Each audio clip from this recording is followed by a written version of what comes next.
Hi, I'm Blake Rayhans. And I'm Stacie Mallon. And you are listening to the Optimized AF podcast. We know life is hard. We're here to make it simple.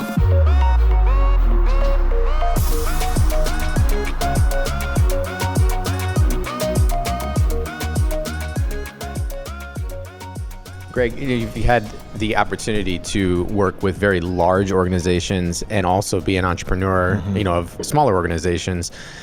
When you think about the similarities and the differences in terms of how we used to approach wellness and how we should approach wellness today, what comes to mind in terms of how the entrepreneur, because I think so many more entrepreneurs are popping up just because a lot of people have said, look, I lost my job or I don't like what I used to do, and 2020 gave them the opportunity to reassess. So taking some of the learnings that you've witnessed and seen with these large organizations and now applied, if you've got this small entrepreneur, they've started up, it's them and 4 other people, what can they take from this and really apply tomorrow in terms of wellness for their team? Well, it's really interesting because I hear a lot of people complaining about I'm on Zoom calls 24 hours a day. There's another danger, which is I don't have any Zoom calls and I'm sitting in a room by myself as a solopreneur. That's just as dangerous or just as stressful as back-to-back Zoom calls in a completely different way. And so I think we really have to recognize that people complain about Zoom calls, people complain about not having Zoom calls, but the entrepreneur community by nature is very isolating, right? You're a solopreneur, maybe you have 4 people on your team, and now all of a sudden you don't even see each other. And so if I have a Zoom network, again, I'd rather be in person, give someone a hug, have a beer, whatever the case is. You still have that large network within these corporations. What I'm seeing with the entrepreneurs and solopreneurs is there's a greater sense of isolation. But at the same time, I'm encouraged that some of them are starting to talk about it, right? For a long time, not even that long ago, right? Everyone knows Gary Vee, big marketing guy. I get 4 hours sleep a night, hustle, grind. I mean, you have groups called Startup Grind. Like, it's just be tough it out. And that's starting to change, which is all positive. Gary Vee now talks about balance. I think he got a little bit tired after a few years of not sleeping, right? There's a lot of grinding. Yeah, that's the beauty of what he does with putting out so much content is you don't have to go back very far and you can find exactly when he started to shift what he was saying. It's the 10X community, right? Yeah, the grind. Exactly. And might catch up with you, right? Yeah. So that's good. That's good that he evolved in that. Yeah, he definitely evolved and it obviously caught up. And so there's a bigger message. But what I'm seeing now is these leaders in the entrepreneurship community just really start to have that conversation. Hey, I'm at home all day. I miss my team. I'm struggling with depression. You're starting to see it with people like Kevin Love, Michael Phelps on the athlete side. It's okay to be not okay. And I think that's really important because lots of us are doing really, really well, but there are also a significant number that aren't, right? And so to have that, figure out how to build that supporting community outside of your business. I think that's the key for entrepreneurs is you can't be isolated by yourself, by your team. What else is there in the community where I can have these dialogues, I can have the support network and really be focused on those things, those communities outside of your business. Now, there are probably some adjacent conversations. People are also entrepreneurs going through the same thing. That's always really helpful. But I think it's having a broader purview in the conversations, not just about you and your team, but finding a broader network that you can interact with other people going through those same cycles at the same time. Yeah, I wonder, why do you guys think it is so hard for us to talk about some of these things? Why is it so difficult to, I guess for lack of a better word, admit that you're not okay? Like you said, that Sure. Why is that so difficult? Well, I think it goes back to vulnerability, and I think we haven't done a lot to lay the foundation of vulnerability inside of organizations. And I think the bigger the organization, maybe the harder that is, but maybe that's not even true because again, there's an identity around entrepreneurship that you're pushing the pedal to the metal all the time. In the book club we had yesterday, one of the things that I asked at the very end in order to attempt to start to create more vulnerability on our team is I started to ask why a lot of the women were sharing, for example, that they struggled with being direct. They struggled with bringing up ideas. They struggled with that piece, which comes up in the Loyalist team on how to be a high-functioning team.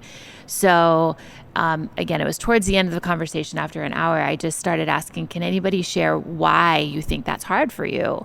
So can you start to connect the dots back to where in your history do you feel like that comes from? So I think we're not having enough of those conversations inside of organizations just as a starting point because that as a starting point then creates greater vulnerability to share in real time, right? If you can't share your past, how would you ever share kind of that you're uncomfortable in your present? And I think one thing that's true for all of us as an example, and I think this has come up a lot for us as an organization. People are struggling as parents right now as well. So that's one question I wanted to ask this group is, we're all parents, kids of different, literally of all spectrums of the age group here we were discussing earlier. Yeah, at this table alone, we've got from a 4-month-old to out of college. Yeah. Right? So covering the gamut. It does. And it doesn't get any easier. I feel like there's moments of easier as we were talking about it, but one piece of advice I wanted to make sure we did share is how would you tell, and I know you see kids of all different ages in your practice, and athletes of all different ages. What are you telling parents, or what would you tell parents as a starting point to help their kids? Because I think even their kids sharing that they're struggling is hard right now. Yeah. Years ago, if you talked about electromagnetic radiation, you were considered a little sort of out of the box, and now people are aware more than ever how electronics and blue light and exposure to devices impact the cerebral cortex and the limbic system. The cerebral cortex is a part of the brain that helps with thinking and focusing and staying on task. The limbic system is what really enables us to access greater states of feeling and emotional intelligence, emotional awareness. If we're constantly in environments that take tremendous amount of focus to stay on task, to stay present, to look the teacher in the eye through a screen, to not play with your fidget spinner or whatever other distraction, it's so tremendously demanding. And at the same time, we're also having something phenomenally interesting with culture. I see youth no longer have, or oftentimes not have, the ability to have conversations and respond in real time. You know, we all are doing this live right now. This is not memorized. I'm noticing that youth take a day to 3 days to respond to a question because they digest and they're thinking about it, and they don't necessarily have the skill set to respond in that moment with intelligent, compassionate, and powerful responses. So I said a lot. How do we help people? First of all, we have to help kids get connected back to their natural rhythms. Your background, obviously you know this in wellness, childhood obesity is at an alarming rate. And last time I checked, kids probably don't get in the car and go to the grocery store. So somebody is actually providing what they're experiencing. Now, I'm speaking to people that are relatively fortunate. God forbid, I'm not ever criticizing anybody that doesn't have any power of choice. I think a lot of times kids are being raised with a screen actually in their face, not from the child's screen, but from the parent's screen. I often watch people, not so much now, but when people used to go out to dinner and there's 4 people at dinner and 4 screens and no powerful dialogue, people aren't looking people in the eye and not learning how to connect. And then the fact that children have lost oftentimes connection to movement, and video games have taken over a tremendous amount of physical sports. And even though there's a lot of gifts in the electronic world from esports and learning and collaboration and amazing hand-eye coordination, there's something about getting up to bat and really getting an amazing hit and or striking out, and the gifts that gives, and the camaraderie and the laughter, which I know is not easy in this environment, but we'll be able to get back to that. And also, what about even detoxification? Like, what do people even think about? Like, if they're not moving, like if you had a dog and all you did was feed it and sit it in front of a TV, people would be like, well, that dog's really not going to be healthy. But somehow, like, they forget that applies to children. That was almost criminal what I just said, but that was hilarious. Yeah, well, when you were talking there too, I'm thinking about like the restaurant thing. So parenting, like the trigger for parents is the same as it's always been, right? The kids are kids and they're acting up, and you're stressed, and you're at a restaurant and you're embarrassed because the table's late. Right. The trigger's the same that it was 30 years ago, but we didn't have the screen 30 years ago. So I encourage people to say, well, what the hell did they do back then? Yeah. Do that again. And I love it at the restaurant because the dynamic is still present. Like, you have the crayons and the coloring page. it is still readily available, provided to you by the restaurant. More parents do not grab that, or the kids are completely disinterested in even attempting to use motor skills and creativity and see where they just want the screen. You know, I've been in situations myself where I've been at that table and I have said, you know what, fine. You know what, you guys want to watch that movie? Great. Sure. But, you know, by defaulting to that, by planning it, like, hey, we're going to go out to dinner. Hey, did you make sure to grab the iPad? Like, that's where we're at now. Yeah. And I think that's a very sad thing. It should be the like afterthought of going, the crayons aren't working. We tried to, you know, fold origami. We tried to say I spy in the restaurant. We tried all these other things, and just we got to enjoy this meal. Like, should we pack it up and take it to go, or do you have your phone in your pocket? Like, it should be more of that thought process, not, hey, before we even get out of this house, let's make sure we have enough screens for every child that's going to be at the table. Yeah. It's I got started a little bit late, so I have almost a 4-year-old daughter and almost a 4-week-old son. So, sorry, 4-month-old son. That's how tired I am. Weeks and months all blur together. One of the things I do with my daughter, spoiler alert or warning alert, product endorsement coming here, but we're a big fan of Disney Plus, and my daughter and I watch a show called Bluey. It's this Australian show about this family of blue heelers. And I love the show, and every time I watch it, as an adult, there are those shows that you just cringe when your child wants to watch. But every time I watch a show, I'm always laughing out loud. And I was trying to figure out, is it the interaction between the parents? Is it that's Australian humor, and I'm from New Zealand, and it's pretty similar, kind of like Texas and Oklahoma, right? We hate each other, but we're really the same. And the other day, it really dawned on me why I love this show. It's that when you watch it, it's not a children's show. They're modeling the behavior for parents. And when you watch this couple, right, like they're real people, but you watch this cartoon and these parents take the time out of the day and they make all the mistakes that we make and you can relate to them. But at the end of the day, they actually step back and they're children themselves and they take time out of their day to play with their children. And having young children, I can't sit down and wax philosophically about gratitude and compassion. I have to engage my daughter and demonstrate activities. And the best thing I can do is to be present with her. And it's not to come home and say, gosh, okay, my daughter is watching TV while I make dinner, and then we're having dinner as a family, and then I'm going to let her do X, Y, and Z, and I'm doing my own thing, and she's fed and she's not killing herself. Like, that's bare minimum parenting, right? Like bare minimum health, food, water, nutrition. You have to take the time out of your day to actually play, not only for your own mental health, but to demonstrate that to your children. And if you ask 10 business people about how they balance their day, it would be fitness, workout, eat. How many of us would mention play? I know I wouldn't have, right? And so it's something that I've just tried to be very aware of. Thank you, Disney Plus, and thank you, Bluey, the cartoon changing my life, but trying to be really aware to be present, to play with my daughter, to play with my son, to take time out from being a parent, to almost try and be their peer and kind of engage with them at that level. And I think for your own mental health and your children's behavior and what you're demonstrating, I think that's critically important. Yeah, I think I'll speak on our side. We'll like split the table. You know, when my kids were younger, so my son is going to be 18, my daughter's turning 15 tomorrow, right?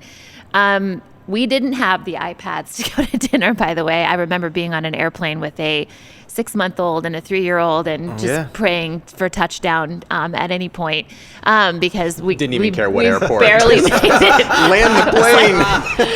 I had Joss in like her swaddle, and I remember she, came out like a kangaroo at the end. People didn't even know she was in there because, it's just you did your best to plan and to have the bag of tricks ready on the plane. But I do remember, going to dinner with them when they were younger and not having that. But what's been challenging about being a parent in that generation is that's how they started, but then how quickly they've adapted. And one thing that I think has been a hard thing to teach them, and we talk about all the time, is shutting down the phone, but also not, and adults do this too, we're all guilty of this, is the first thing you do is look at your phone. And I think one thing we realized with our teenagers, some of them were sleeping with their AirPods in. I'm thinking, how are you sleeping with your AirPods in? Well, they're going to sleep at night listening to words of affirmation. That's what they're doing. Yeah, TikToking. Yeah. So it's. But you tap into that frequency teenagers, as they go. They really love their privacy. So sometimes you're not totally plugged into how they're going to sleep at night, right? Even if you go in there and say goodnight, what are they doing after the fact? So I think that's one thing as parents to be vigilant about as we kind of move into 2021 as well, is how we show up for our kids, is being more aware and engaged in their habits and practices, even if they are older. My son's 18, or going to be 18. So by definition, I suppose he's an adult, but let's all be realistic. No way he's an adult. So I still have to go in there sometimes and say, are you putting your phone away at night? Are you getting good sleep? Because he would probably never admit to that otherwise, unless I'm asking him that question. So for well-being in this space, what are you guys seeing, I guess, as the first thing organizations are tackling? Because I think when we said that in 2020 we were had big plans for what we were going to do for well-being, that all got blown up. Then everybody kind of put things on hold. So I know at where I am at Universal Technical, we are evaluating, like, where do we even start with people? Because it feels a little bit disingenuous to say, hey, let's start by counting our steps again, or let's start by drinking water. Sure. So you feel like you can't really start there. Do you dive into the deep pool of mental health right out of the gate? So what are you guys seeing, and what are you seeing too, Blake, as where people are sort of starting this conversation, if they're starting over? Because I think that's where a lot of organizations are. You got it. First of all, I think the undoubtable place to start with almost anybody is energy level and fatigue. If you can help people remotely take a self-assessment as to how they are doing in terms of vitality, energy level, energy available, how that translates to optimism, their ability to focus on what they want to focus on, and their ability to renew. If you really start helping people learn how to self-assess how are they doing in terms of energy available, I think it's a profound conversation and an amazing opener to then have significant amount of entry points in terms of, well, can we talk about some strategies that can actually help you with that, provided that that's allowed in that culture in terms of the appropriate way to have the deliverables. And I kind of always come back to how well rested people are in terms of what strategies do they have in place to really help them feel renewed and available for the next day, so that they aren't possibly have an IV in their arm filled with caffeine to then deplete their endocrine system, and to do that all over again the next day. Yeah. You want to jump in? Yeah, I mean, full disclosure, do as I say, don't do as I do. As before we started this today, I told everyone I walked out the front door and said good night to my wife at 6:30 in the morning. So, we all have our ups and downs. But I definitely agree with Dr. J. I think there are foundational things that we have to put in place first, right? We can talk about steps, we can talk about mental health, we can talk about being more productive, we can talk about flexing between workplace and home. But if we don't have the physical and mental energy to do any of those things, it's all for naught. And so the way I look at it is there's kind of a tranche or a phased approach, right? What are those foundational things? It's sleep, it's food, it's hydration, and then making some shifts there will then give you the energy and attention to be more focused, to work on your relationships, to do that. So they're all critically important, but if you are building a plan from scratch, or at least reevaluating where you're going to spend your efforts, you have to start with those foundational efforts first, which will then open up and allow you to move into these other areas for your employees. Because we can talk about all things we want. If we're all dead exhausted every day, none of it really matters. So again, start with the basics that Dr. J mentioned. The name of your guys' podcast has the word optimize in it. I love that, because the objective of optimization is way far away from just getting by. It's like, what does it mean to live the most amazing quality of life and the greatest level of expression? If we use that, hold that out as the goal of where we're headed, and then we ask, what steps do we need to put in place in order to reach optimization? It's creating a continuum for people of what's possible, and I think that's huge. Yeah, and I think one of the things that I believe, having been small business, large business, supporting HR, buying side, and all those different areas, I actually believe there's a huge opportunity in the market right now, right? We can't tell someone to do this many steps. We can't tell someone to be a better teach their children from home person, right? We said it's all about personalized solutions. And so you can't have point solutions as a leader. You need a flexible framework and platform of a smorgasbord of opportunities so that everyone can pick and choose what's appropriate for them.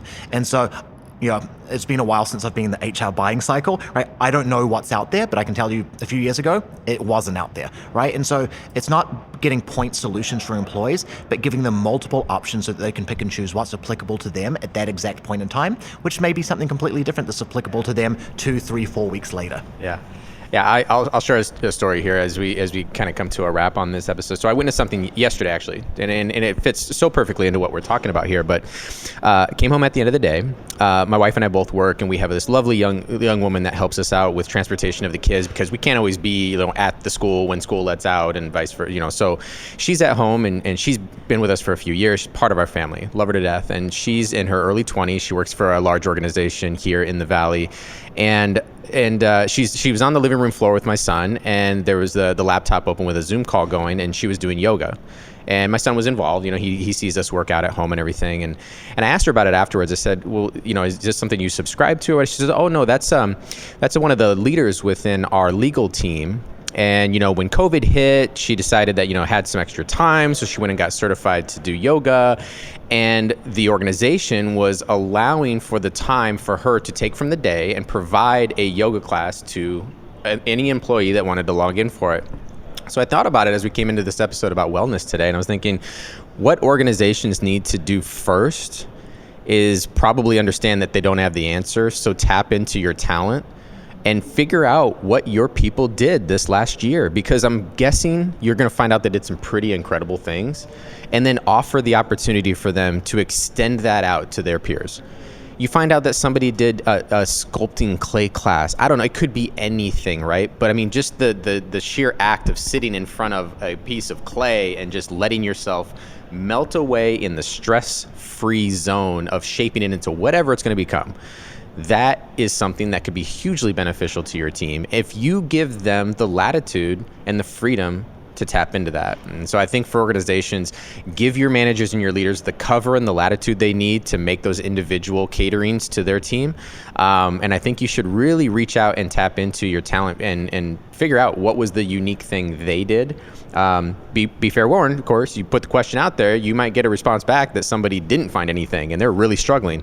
But you also might find out that somebody did some pretty cool and creative things that you could then say, great, you know what, as part of your role, we want to give you the 3 hours you need every week to offer 2 different classes to everybody, and you're going to do it on these days. How does that feel? You can find some really creative and great things to do. Yeah, I agree. I think, in 1996 was the very first time I ever launched a wellness program inside of a hospital, and we were focused on smoking cessation because it's the box that we needed to check. I think it's a good point, Blink, and I think one thing that we have started talking about inside of our organization is how do we tap into the natural gifts that exist inside of the organization. And one thing I put in front of our team is really wellness is really about connection. It creates, in my experience, and doing this quite a bit, the best outcomes I've seen actually have less to do with, kind of physical well-being, but really the connection that it makes inside of an organization in an organic way. Because again, if you and I both like yoga or clay making, whatever we're doing, then that's a connection that's very organic and feels very authentic to people versus it being, assigned to, a wellness committee that, then is, feels like they're dictating what's best for the organization. I wanted to end on something that's highly actionable, which is we talk about habits a lot. So one thing I wanted to ask both of you is, if you were to, say in 2020 and into 2021, what's one habit outside of gratitude and maybe meditation that we talked about? What's one habit that you can share that you think would help other people really find their space and find their own well-being on a personal level? I think using the reference of evolving from digital to analog is really healing. Greg was so generous and actually with our business partner purchased a record player for my family, and creating a ceremony where we connect and listen to Miles Davis or something that helps down-regulate the nervous system at night has been an amazing, beautiful family ceremony that we do. So ceremonies that help people disconnect from stress and help them connect to a state of peace are so profound. Whether that's music, whether that's physically stretching their body on the floor, going for a 10-minute walk at night, provided you're in a safe environment and the weather allows you to do so. We're in a place where we're really lucky to be able to do that. Even something as simple as eating a healthy, soothing fat that helps the nervous system regenerate, like a little bite of avocado before bed. Sometimes I encourage people to empty their thoughts, to take a journal and empty things that are either frustrating or things that they have to do the next day, so that they don't go to bed ruminating and having that spinning over their head. But the moral of the story, the theme behind all that is helping people access a greater state of peace before they try to magically fall asleep at night after running 100 miles an hour all day. Yeah. I'm going to build on top of that. One of the things that I've started to do is create a sleep habit or sleep habits, right? Traditionally for me, sleep was the thing that I did at the end of the day when everything else was done, right? It's not much of a plan, but I imagine it's pretty common for a lot of people. And so having a plan, I'm going to try and go to bed by X time. I'm going to start winding down ahead of that. It's not just fall in bed exhausted. That's not the best way to prepare myself for the next day as a husband, father, business person. And that's kind of on the physical side, which obviously leads into the mental side. And I think on the mental side, the one thing that I'm trying to get better about is gratitude, but not from an internal reflection perspective, is take that gratitude that I have and express that. Me thinking how grateful I am for my family is a completely different experience than me expressing that gratitude to my wife, to my children about my love and appreciation. And so you have to start internally with that gratitude practice, but take it beyond you and share that, because it's amazing just what a little word, a little encouragement, a little love expressed can make in everyone else's lives and the connections that you have. Yeah, no, those are great habits. Thank you both. Thank you. I think we're going to wrap this episode then. I mean, we really appreciate both of your guys' time. Dr. J, Greg, so great to have you guys on the Optimized AF podcast. Thank you for joining us. Thank you so much. We appreciate it. Take care, everyone. Hey guys, thanks for listening to our show. You can find Blake and I on social media channels at Blake Greyhans and at Stacie Mallon. Be sure to follow Optimized AF on Instagram and rate and subscribe to this podcast on iTunes. See you next time.